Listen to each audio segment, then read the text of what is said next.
अस्सलाम वालेकुम जी। आप देख रहे हैं टुडे हॉरोस्कोप और एक मर्तबा फिर से आपके प्यारे, हम सब के प्यारे डॉक्टर उमर फारूक साहब हमारे साथ मौजूद हैं। आप इन्हें सुनते हैं, देखते हैं, बड़ा पसंद करते हैं, बड़ी पजीराई देते हैं।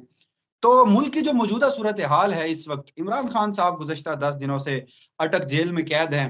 उसके अलावा उनके केसेस यहाँ पर लगे हुए हैं, क्या कोई रिलीफ मिल सकता है? मगर उससे भी सबसे बड़ी बात, वो बात कि अब मुल्क में निगरान वज़ीर-ए-आज़म आ चुके हैं और उनके बाद अब ये कहा जा रहा है कि मुस्लिम लीग नून और जो पीपल्स पार्टी है उसके परेशानी के दिन आ गए हैं, क्योंकि जो निगरान शख्सियत आई है वो शायद इन दोनों जमातों को वो सब कुछ करे जो इन्होंने पीटीआई के साथ किया। मगर ये अब सियासी तज्जिया निगार या सहाफ़ी तो ये बात अब कर रहे हैं, मगर डॉक्टर उमर फारूक साहब ने ये बात मेरे ही गुज़श्ता कई प्रोग्रामों में कह दी है कि जैसे ही 12 अगस्त या 14 अगस्त को शहबाज शरीफ की हुकूमत जाने वाली है, उसके बाद पीडीएम सरकार के ऊपर बुरा वक़्त आएगा। तो निगरान हुकूमत आने के बाद कोई परेशानी आ रही है नून लीग और पीपल्स पार्टी को? जी जी, बिल्कुल बिल्कुल। मैं तो आपसे अर्ज़ करूं कि हमने पहले बात की थी कि एक फ़ैसला आएगा सुप्रीम कोर्ट से, और वो सुप्रीम कोर्ट स्ट्रॉन्ग है और सुप्रीम कोर्ट ने पहला खड़ा कर दिया है। उन्होंने इनके बनाए हुए तमाम कवानीन जो हैं उनको उठा के बाहर फेंक दिया है। दूसरी बात ये है कि अभी ये फैसला मैं अर्ज़ करूँ एक और भी आएगा जिसमें इनको और खमियाजा भुगतना पड़ेगा, मुझे अंदाज़ा है वो भी आएगा। तीसरी बात ये है कि ये जो निगरान वज़ीर-ए-आज़म साहब आए हैं, इनका जो ज़ायचा मैंने बनाया वो मैंने 14 अगस्त 2:30 बजे का इस्लामाबाद का बनाया। अच्छा, उसमें मैं अर्ज़ करता चलूँ कि इनका आगाज़ दर अंजाम जो नज़र आ रहा है, इनको मुझे नहीं लगता ये कोई बहुत स्ट्रॉन्ग फैसला कर सकेंगे ज़ायचे के मुताबिक। लेकिन ये है कि एक बात तय है कि ये मतलब जब ये अभी थोड़ा अर्सा और गुजरेगा तो स्टार्स आपस में नेगेटिव होने वाले हैं दोबारा, जिसमें सूरज और ज़ोहल नेगेटिव होंगे, तो इन पे भी कंधों पे काफ़ी सारी परेशानियां मुश्किलात आएंगी।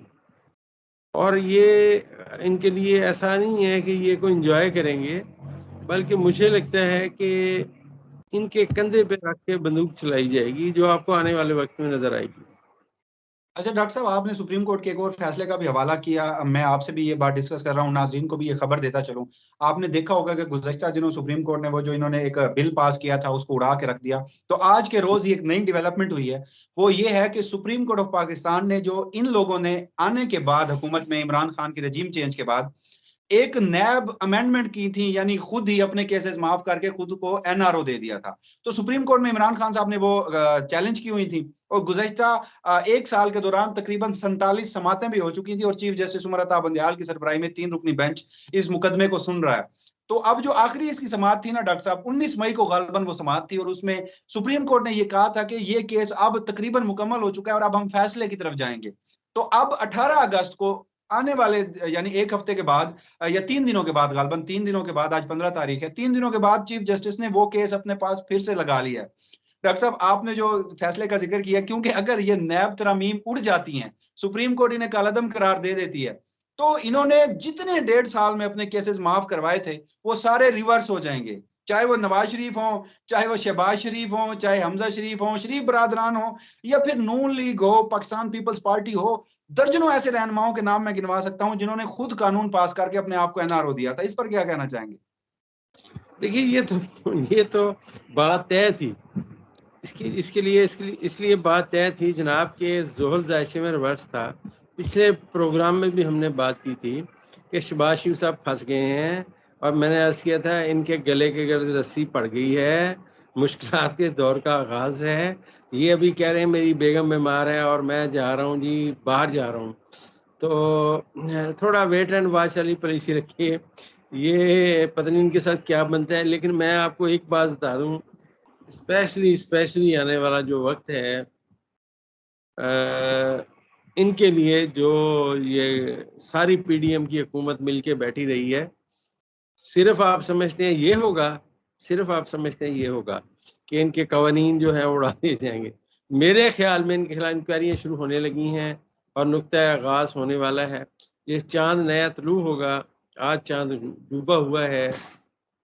कल इंशाल्लाह मुझे लगता है, मैंने ज़्यादा उस पर वर्क नहीं किया, उम्मीद यह है कि कल चांद तलू हो जाएगा اور چاند جو طلوع ہوگا برج شملہ میں ہوگا، اور برج شملہ میں طارت بیٹھا ہوا ہے اور مریخ بیٹھا ہوا ہے، لہٰذا 110% ان کے خلاف تحقیقات کا آغاز ہو جائے گا۔ یہ جو سمجھتے تھے کہ ہم بڑے چہتے ہیں، ان کا چہتا پن اب نکلنا شروع ہو جائے گا۔ خاص کر اس میں یہ میں بات عرض کرتا چلوں کہ سب سے پہلا جو ٹکراؤ ہوگا، جو شخصیت اس میں زیادہ مطلب میں سمجھتا ہوں جس کے اوپر افیکٹ آئے گا، وہ مولانا فضل الرحمان ہے اور ان کی پارٹی ہے۔ اس کے بعد دوسری بازی نون لیگ کی آئے گی اور تیسری باری پیپلز پارٹی کی آئے گی۔ اچھا ڈاکٹر صاحب، آپ نے اب گزشتہ ہمارے پروگرامز میں کہا تھا، کیونکہ جو آپ کی پیشن گوئیاں مجھے درست نظر آ رہی ہیں، کیونکہ ابھی آپ نے ایک اور بڑی خبر دی ہے کہ ان کے خلاف نہ صرف جو اس وقت سوچا جا رہا ہے کہ نگران وزیر اعظم کچھ کریں گے، مگر کارروائی ہونے جا رہی ہے۔ آپ نے بالکل کہا تھا کہ ان کی حکومت جانے دیں، ان کے برے دن آنا شروع ہو جائیں گے۔ آپ پچھلے 2 مہینے سے 3 مہینے سے کہہ رہے ہیں، صحافی اور تجزیہ نگار آپ کہنے لگے ہیں۔ اس کے بعد آپ میرے پروگرامز میں کہتے رہے ہیں کہ 28 جولائی کے بعد عدالتیں طاقتور ہوں گی، اور پھر آپ نے مجھے بھی کہا تھا کہ سپریم کورٹ سے ایک بڑا فیصلہ اور بھی آ سکتا ہے۔ تو اب 18 جولائی کو اگر اگست کو کیس لگا ہے، اس کے بعد یہ فیصلہ آ گیا، اور پھر اب آپ کہہ رہے ہیں کہ ان کے خلاف انکوائریاں کھلیں گی، تو دیکھتے ہیں۔ مگر میرا ایک اور سوال ہے ڈاکٹر صاحب اس متعلق، کہ آپ کیا سمجھتے ہیں کہ نواز شریف صاحب جو ہے، آج کل خواجہ آصف صاحب کہہ رہے تھے کہ جی نواز شریف صاحب تب تک وطن واپس نہیں آئیں گے جب تک 1% بھی ان کا کوئی چانس بچے گا کہ انہیں گرفتار کیا جا سکتا ہے۔ یہ تو خود کو نیلسن منڈیلا سے تشبیہ دیتے تھے۔ مسلم لیگ نون کی ساری قیادت نواز شریف کو نیلسن منڈیلا سے تشبیہ دیتی تھی۔ نیلسن منڈیلا 27 سال جیل میں رہا، نواز شریف صاحب کیسے نیلسن منڈیلا ہیں کہ ابھی تک واپس نہیں آ رہے؟ اب نگران حکومت بھی ہے، انتخابات بھی ہونے ہیں، نواز شریف صاحب کیوں نہیں واپس آ رہے؟ کب تک آئیں گے؟ میں نے عرض کیا تھا کہ نواز شریف صاحب واپس نہیں آئیں گے۔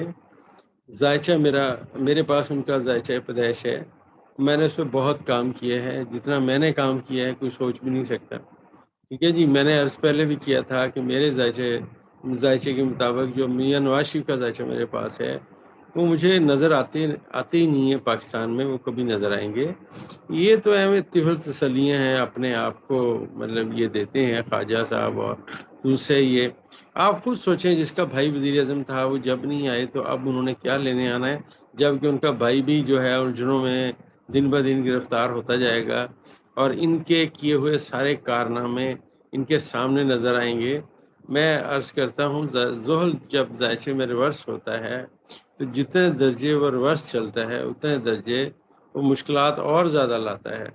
اب آپ کے موجودہ یہ جو سیٹ اپ میں اس وقت جب یہ وزیر اعظم صاحب نگران وزیر اعظم صاحب انوار الحق کاکڑ صاحب آئے ہیں، ان کا ذائچہ پیدائش ہمارے پاس نہیں ہے۔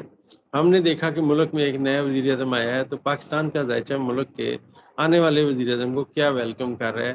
تو میں عرض کرتا چلوں کہ یہ وہ کیا ہے، شعر ہے یار، کہ یہ عشق نہیں آساں مگر اتنا سمجھ لیجئے۔ تو اب یہ سمجھیں گے کہ میں وزیر اعظم تو بن گیا ہوں، پروٹوکول تو مل گیا ہے، مگر آج پہلی سلامی یہ ہے کہ پیٹرول مہنگا ہونے جا رہا ہے، سنا ہے ہو گیا ہے۔ ٹھیک ہے نا جناب؟ تو اب آگے ان کا کیا بنے گا، آگے دیکھیے یہ کیا فیصلہ کرتے ہیں اور کہاں رہتے ہیں۔